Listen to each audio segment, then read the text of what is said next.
Does brand awareness marketing work in a estate and letting agency? Talk to me.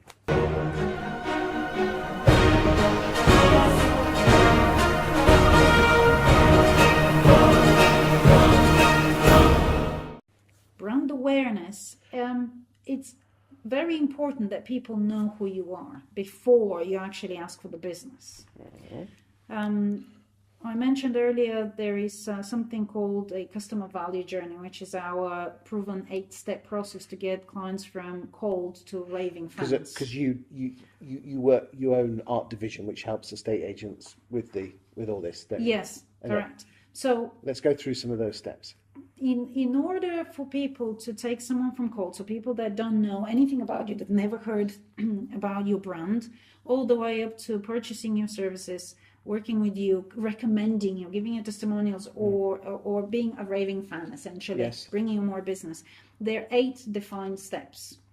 And the first step is the awareness. Yes. So people need to know that you exist before they can engage with you. And this is where brand awareness comes in place. Yes. If they don't know you, they're never going to buy from you. So it's got its place, and it has to be one of the first things that you invest in before you actually move them up the ladder.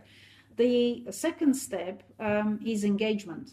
So you need to get someone to engage with your content one way or another. I agree. In order for you to progress them up. Do you think that's where estate agents go wrong? Because the amount of agents I see who almost do brand awareness and expect if enough people know about us, they'll use us, and they'll go straight from number 1 to raving fan and use us at number 8. 100%, you absolutely hit the nail on the head. Most agents' marketing strategy is to go from number 1, which is awareness, straight to the kill. So they want to go from, hey, we are so-and-so estate agents. Why don't you book a free valuation and see how much your property is worth? I've never heard of you. I don't know who you are. Why would I put my property on the market? That there's nothing in between. And 99.9% of the people don't even want to sell that. Yes, correct. Absolutely.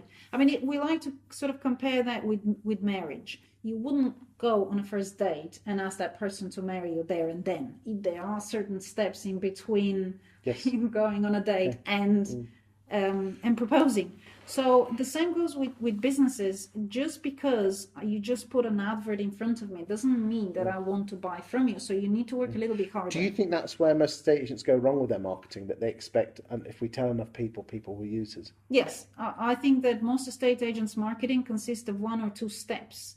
They either invest in just SEO, or they invest in social media, which means posting on Twitter and Facebook and posting things such as property of the week, etc.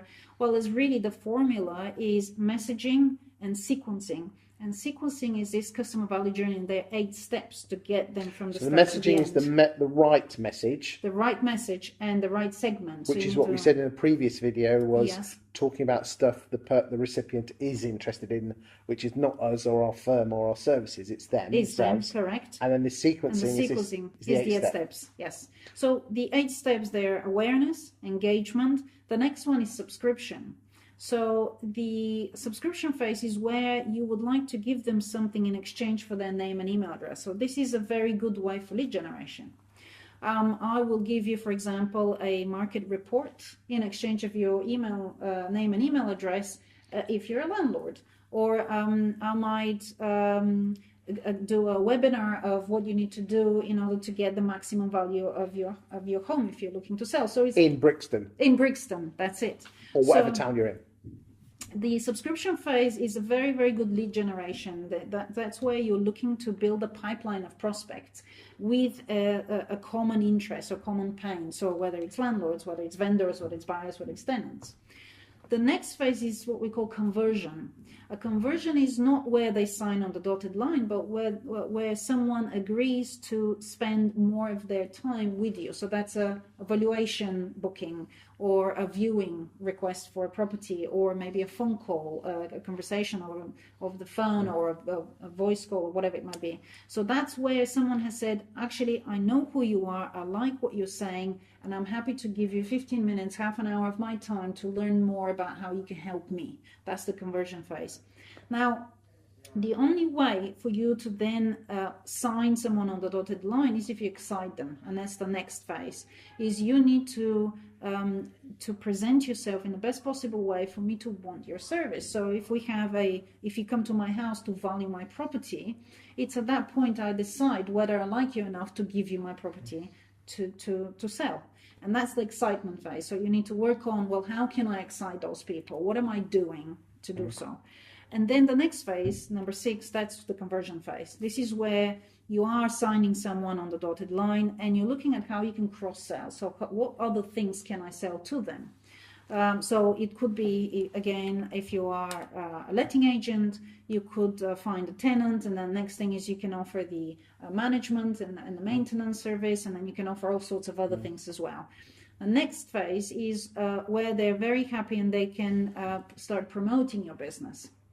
And then the third one is they become a raving fan, where they can actually actively go out there and generate your business. So those are the 8 steps. When you plan your marketing campaign, you need to look at all of those steps and actually map and say, what am I going to do for step 1? What am I going to do for step 2, 3, 4, 5, etc. Are those 8 steps on your website? They are on Lonely Marketer's website. If people want to download them, I can also give you a download as well for all your viewers. Excellent. Thank you very much. Thank Cheers. you.